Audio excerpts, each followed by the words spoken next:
Team academy. मित्रांनो, व्यंजन वर्णमालेचे आपण 3 प्रकार पाहिले. त्या 3 प्रकारांपैकी 2 प्रकारांचा सविस्तरपणे अभ्यास केला, स्वर स्वरादी. आता त्याचा तिसरा प्रकार पडतो तो म्हणजे व्यंजने. आता व्यंजनांना स्वरांत किंवा परवर्ण असे म्हटले जाते. आता तुम्हाला प्रश्न पडला असेल की व्यंजनांना स्वरांत किंवा परवर्ण असे का म्हणतात, तर लक्षात ठेवा की व्यंजनांना स्वतःचा उच्चार पूर्ण करण्यासाठी काय म्हणतो, लक्षात ठेवा, व्यंजनांना स्वतःचा उच्चार पूर्ण करण्यासाठी स्वराची साहाय्य घ्यावी लागते. त्यामुळे त्यांना स्वरांत असे म्हणतात. म्हणजे एक्झाम्पलनी समजून घेऊ आपण. आता क हे काय आहे, अक्षर आहे. क हे अक्षर आहे. या अक्षराचा मी पाय मोडलेला नाही, कारण की व्यंजनांचा पाय मोडलेला असतो. कारण व्यंजन ही नेहमी अपूर्ण उच्चाराचे असतात. ते अपूर्ण उच्चाराचे असल्यामुळे त्यांचा पाय मोडलेला असतो आणि त्यामध्ये स्वर मिसळला की ती व्यंजने तयार होतात. त्याच्यामध्ये स्वर मिसळला की व्यंजने तयार होतात. त्यामुळे व्यंजनांचा उच्चार पूर्ण करण्यासाठी शेवटी स्वराची साहाय्य घ्यावी लागते. म्हणजे क हा शब्द किंवा अक्षर हे क प्लस अ असा तयार होतो. आता ह्या क मध्ये आणि या क मध्ये काय फरक आहे, तर या कचा पाय मोडलेला आहे आणि याचा पाय मोडलेला नाही. त्यामुळे म्हणजे व्यंजनांचा उच्चार पूर्ण करण्यासाठी शेवटी आपल्याला स्वराची साहाय्य घ्यावी लागते.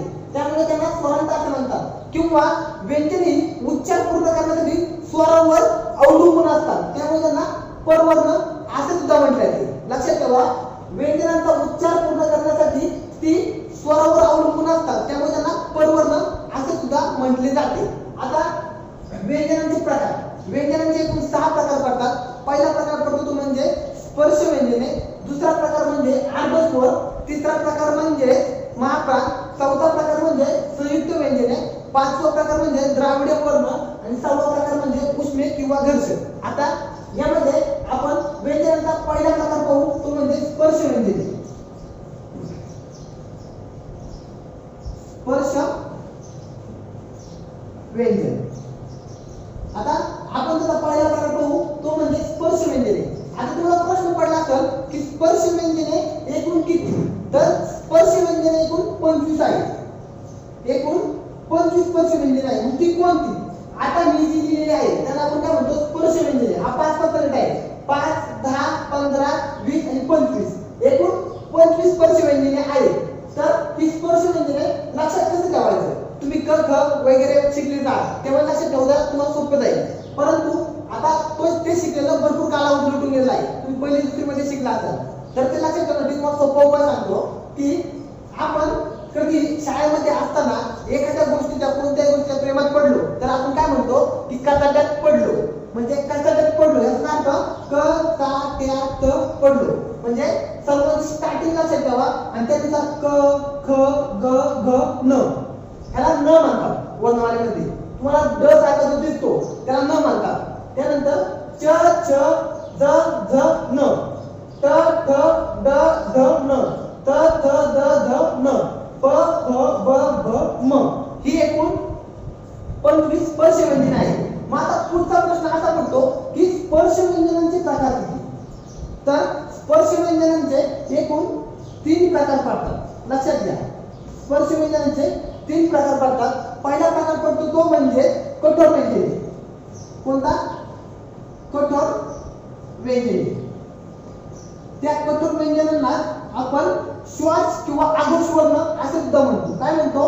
श्वास किंवा आघोष. श्वास किंवा आघोष वर्ण. व्यंजनांचा पहिला प्रकार कठोर व्यंजने, त्याला आपण काय म्हणतो? श्वास किंवा आघोष वर्ण. आपण 3 प्रकार लिहिण्याऐवजी एक प्रकार सविस्तरपणे अभ्यासू. पहिला कठोर व्यंजने हा स्पर्श व्यंजनांचा एक प्रकार आहे, त्याला आपण श्वास किंवा आघोष वर्ण असे म्हणतो. आता त्यांना श्वास किंवा आघोष वर्ण असे का म्हटले जाते, कारण की कठोर व्यंजनांचा उच्चार करावयास कालावधी जास्त असतो किंवा त्यांचा उच्चार करणे कठीण असते. त्यामुळे त्यांना काय म्हणतो आपण? कठोर व्यंजने म्हणतो. आता तुम्हाला वाटलं असेल की सांगतो एवढं कठोर व्यंजन, पण कठोर व्यंजन नक्की कोणते आहे लक्षात ठेवा. यामध्ये ही पहिली लाईन आणि ही दुसरी लाईन यांना आपण कठोर व्यंजने म्हणतो. ही किती झाली? 10. म्हणजे क ख च छ ट ठ त थ प फ ही 10. ही 10 कठोर व्यंजने आणि त्यामध्ये अजून 3 व्यंजने मिसळली जातात. ती कोणती? श, श आणि स. ही श, श आणि स ही एकूण 3 म्हणजे एकूण कठोर व्यंजनांची संख्या ही 13 अशी होते. लक्षात घ्या, हा पहिला गट, हा दुसरा गट आणि श, श, स असे मिळून एकूण 13 कठोर व्यंजने होतात.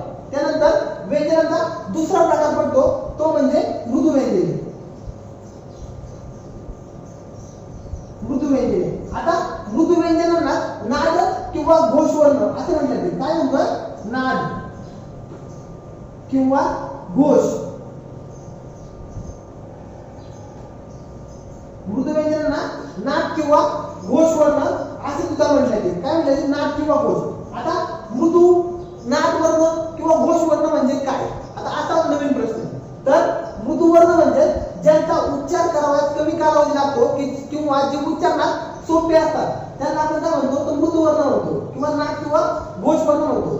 तर मृदू वर्ण हे कठोर व्यंजने सोडून बाकी सर्व उरलेले काय आहे? तर मृदू वर्ण आहे. लक्षात ठेवा, 13 कठोर व्यंजने सोडून बाकी सर्व उरलेली मृदू व्यंजने आहे.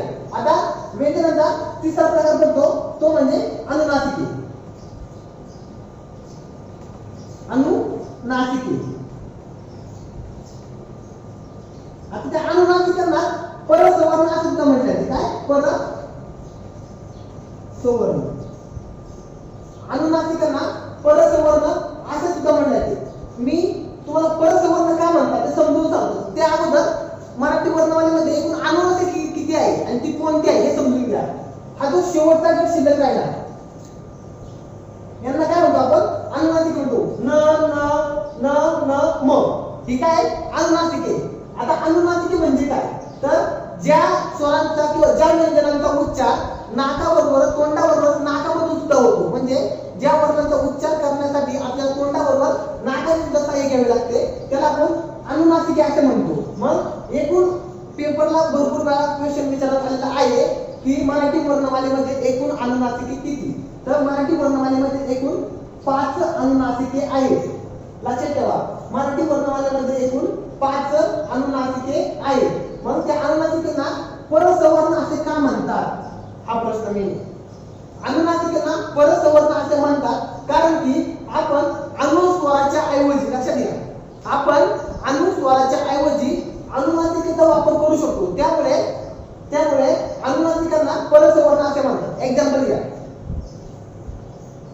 कंठ हा शब्द आहे. आता हा कंठ हा शब्द आपण दुसऱ्या प्रकारे सुद्धा लिहू शकतो. कंठ हा शब्दाच्या ऐवजी हा ठ आला म्हणजे आपण या कंठाच्या ऐवजी या नचा सुद्धा वापर करू शकतो. नचा वापर करून आपण कंठ हा शब्द लिहू शकतो. लक्षात घ्या,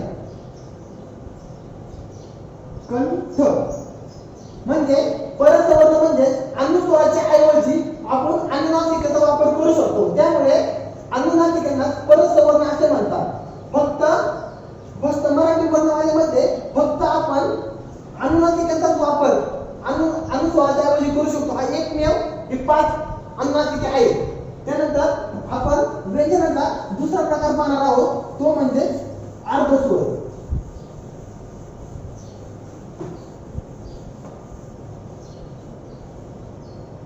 व्यंजनाचा दुसरा प्रकार तो म्हणजे अर्धस्वर.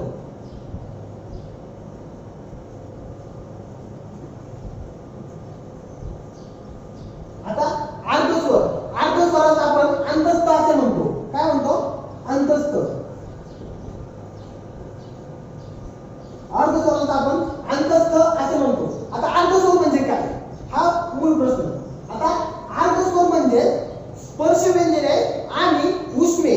लक्षात ठेवा, स्पर्श व्यंजने आणि उष्मे यांच्यामध्ये जी व्यंजने येतात त्यांना आपण अर्धस्वर असे म्हणतो. आता मला स्पर्श व्यंजने समजली, परंतु उष्मे म्हणजे काय हे आपण अर्धस्वरानंतर समजू. फक्त अर्धस्वर म्हणजे काय लक्षात घ्या. अर्धस्वर म्हणजे स्पर्श व्यंजने उष्मे यांच्यामध्ये असणाऱ्या व्यंजनांना आपण अर्धस्वर असे म्हणतो. मग एकूण अर्धस्वर कोणते? तर मराठी वर्णमालेमध्ये फक्त एकूण 4 अर्धस्वर आहेत. ते म्हणजे य, र, ल आणि व. य, र, ल, व हे एकूण 4 काय आहे मराठी वर्णमालेमध्ये?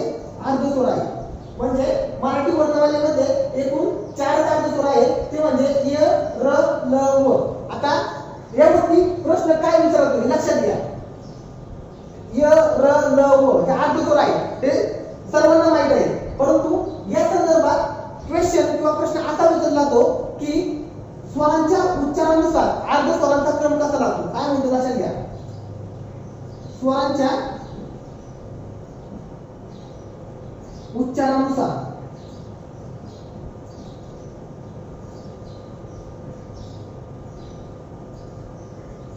स्वरांच्या उच्चाराचा अर्धस्वरांचा क्रम कसा लागतो तर यासाठी सिंपल गोष्ट लक्षात ठेवा. आपण क्रिकेट खेळताना युवराज सिंग नावाचा खेळाडू तुम्हाला सर्वांना माहित असेल. काय युवराज सिंग. मग त्याचं पहिला अक्षर युवराज लिहून टाका. युवराज लिहून घ्या. आता तुम्हाला सर युवराज सिंगचा क्रिकेटचा काय संबंध कारण की स्वरांच्या उच्चारानुसार हा अर्धस्वरांचा क्रम याप्रमाणे न लागता याप्रमाणे लागतो. म्हणजे सुरुवातीला ये येतो नंतर व येतो नंतर र येतो आणि जच्या जागी आपण ल घेऊ शेवटी ल येतो.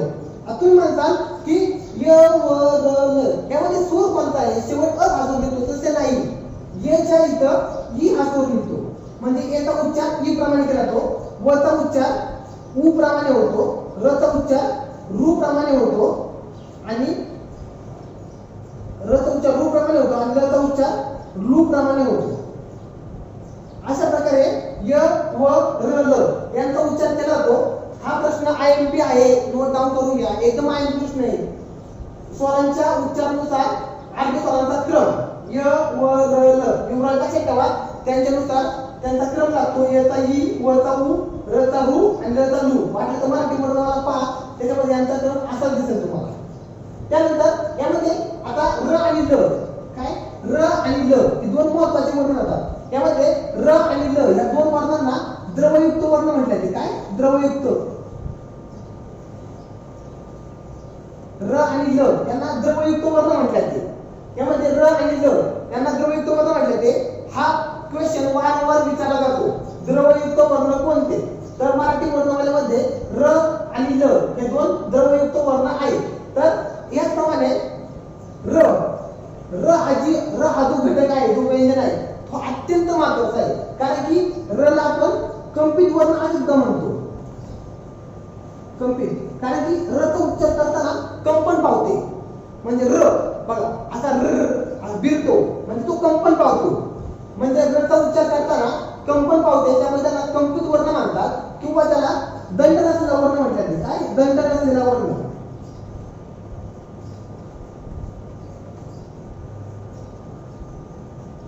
मराठी वर्णमालेमध्ये र हा एकमेव वर्ण आहे की जो कंपन पावतो किंवा तो दंड नसलेला वर्ण आहे. एकमेव असा वर्ण आहे र. त्यानंतर मराठी वर्णमालेमध्ये व्यंजनांचा तिसरा प्रकार पडतो तो म्हणजे श्वास. त्यानंतर तिसरा प्रकार पडतो तो म्हणजे आपल्या उष्मे किंवा घर्षक. कोणता उष्मे किंवा घर्षक.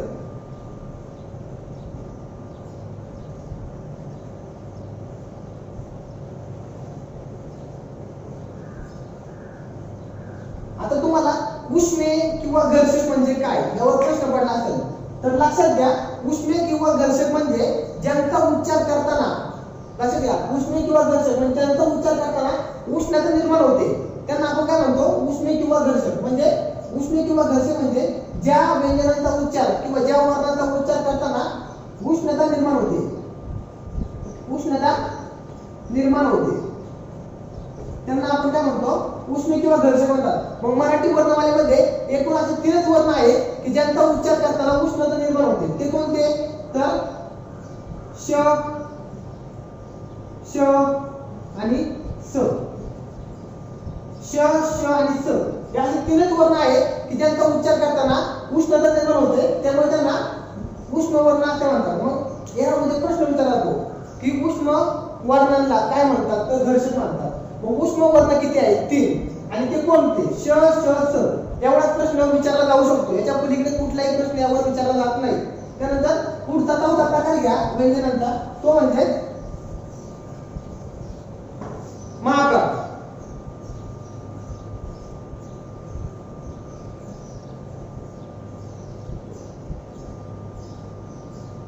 महाप्राण. आता महाप्राण म्हणजे काय तर महाप्राण म्हणजे ज्या वर्णाचा उच्चार करताना हला झटका दिल्याप्रमाणे त्याचा उच्चार होतो त्या सर्वांना आपण काय म्हणतो तर महाप्राण असे म्हणतो. म्हणजे ज्या वर्णाचा उच्चार करताना हला झटका दिल्याप्रमाणे त्याचा उच्चार होतो त्याला महाप्राण असे म्हणतो. त्यामुळे ह हा जो आहे ह हा जो वर्ण आहे तो मुख्य महाप्राण आहे. काय म्हणतो लक्षात ठेवा ह हा वर्ण आहे तो मुख्य महाप्राण आहे.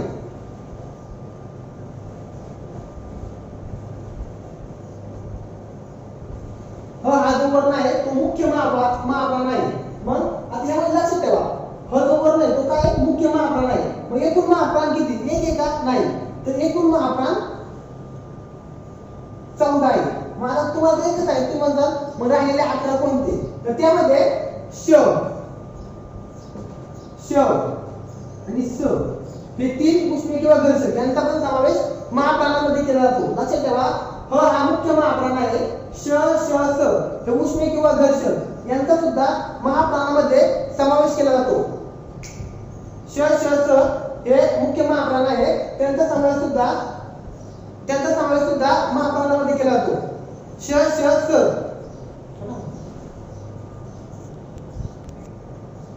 आता आपण पाहिले की हा मुख्य महाप्राण आहे. श स हे उरलेले तीन महाप्राण आहे ना उष्मे किंवा घर्षक असे म्हणतो.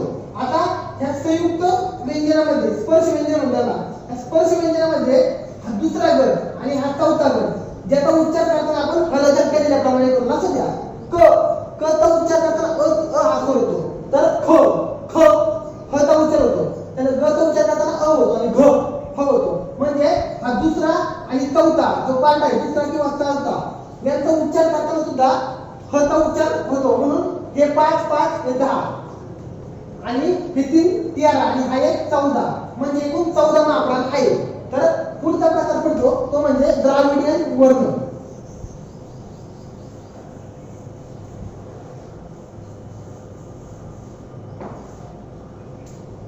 पाचवा प्रकार पडतो तो म्हणजे द्राविडियन वर्ण. आता द्राविडियन वर्ण म्हणजे कोणता मी सुरुवात करत असताना सांगितलं होतं की द्राविडियन वर्ण म्हणजे काय तर भारतामध्ये प्राचीन काळी उत्तरेकडे आर्य लोक राहत होते. आर्य लोक आणि दक्षिणेकडे म्हणजे तामिळनाडू असेल आंध्र प्रदेश असेल कर्नाटक असेल या भागामध्ये आपले द्राविडियन लोक राहत होते. तर यानुसार द्राविडियन आणि आर्य असे दोन गटामध्ये विभागणी झाली होती भारतामध्ये. मग दक्षिणेकडील जो गट होता द्राविडियन गट त्यानुसार द्राविडियन वर्ण हा असा झाला. मग द्राविडियन भाषेतून आलेला वर्ण कोणता तर तो फक्त एकच आहे आणि तो म्हणजे ळ हा द्राविडियन भाषेच्या गटातून आलेला एकमेव वर्ण आहे. ळ या वर्णाला किंवा व्यंजनाला स्वतंत्र व्यंजन असे म्हणतात. स्वतंत्र व्यंजन यावर भरपूर काळात प्रश्न विचारला गेलेला आहे की ळ या व्यंजनाला स्वतंत्र वर्ण म्हणतात किंवा स्वतंत्र व्यंजन म्हणतात किंवा मराठी वर्णमालेमध्ये ळ हे असे एकमेव व्यंजन आहे की जे स्वतंत्र आहे. लक्षात ठेवा ळ हा द्राविडियन गटातून आलेला आहे आणि त्याला स्वतंत्र व्यंजन म्हणून ओळखले जाते. आता मराठी वर्णमाले व्यंजनाच्या प्रकारामधील शेवटचा प्रकार लक्षात घ्या. व्यंजनाचे आपण 5 प्रकार पाहिले. एकूण 6 प्रकार पडतात व्यंजनाचे. त्यातील शेवटचा प्रकार म्हणजे संयुक्त व्यंजने. कोणता संयुक्त व्यंजने.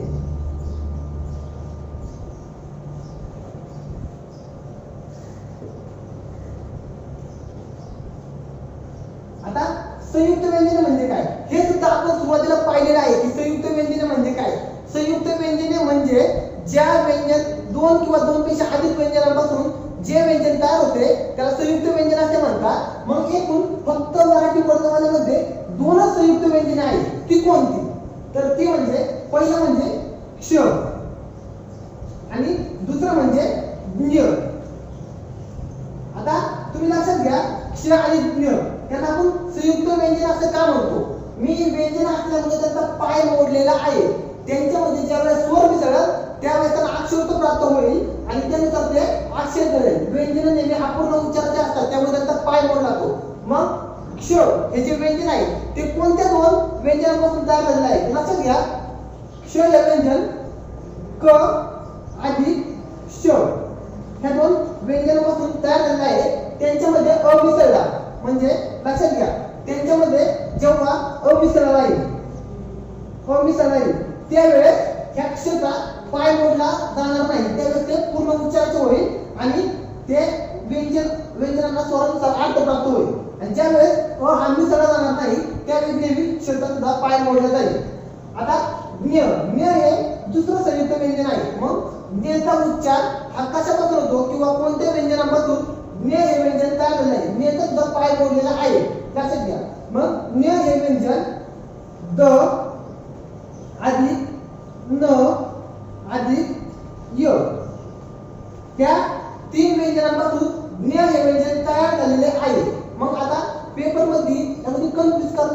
विषय कोणता आहे तर हा न. मग इथं न हा नाळाचा देतील, हा नाळाचा आहे, पण इथं ज्यावेळेस बाणाचा दिला आहे म्हणजे दोन ऑप्शन दिले आहे. न हा बरोबर दिला आहे यामध्ये, पण दुसरा बाणाचा दिला आहे. किंवा कधी कधी लिहिताना तिथं नेचा पाय मोडला जाईल आणि तिथं द न याचा पाय मोडला जाणार नाही. मग त्यामुळे लक्षात घ्या, ज्यावेळेस इथं नेचा पाय मोडलेला असेल त्यावेळेस ह्या सर्व व्यंजनाचा पाय मोडलेला असेल आणि ज्यावेळेस त्यांच्यामध्ये अमिसळण त्यावेळेस हा नेचा पाय मोडला जाणार नाही, परंतु या सर्वांचा पाय मोडला गेलेला असेल. हे लक्षात ठेवा. म्हणजे व्यंजनामध्ये स्वर मिसळला की त्यांना अक्षर प्राप्त होते, त्यावेळेस त्यांचा पाय मोडला जात नाही आणि ज्यावेळेस स्वर मिसळला जात नाही त्यावेळेस त्यांचा पाय मोडलेला असतो आणि ती नेहमी अपूर्ण उच्चाराचे असतात. ज्ञ हा द न य याप्रमाणे चालेल. मित्रांनो, अशा प्रकारे आपण वर्णमाला ही पूर्णपणे अभ्यासलेली आहे. तर धन्यवाद.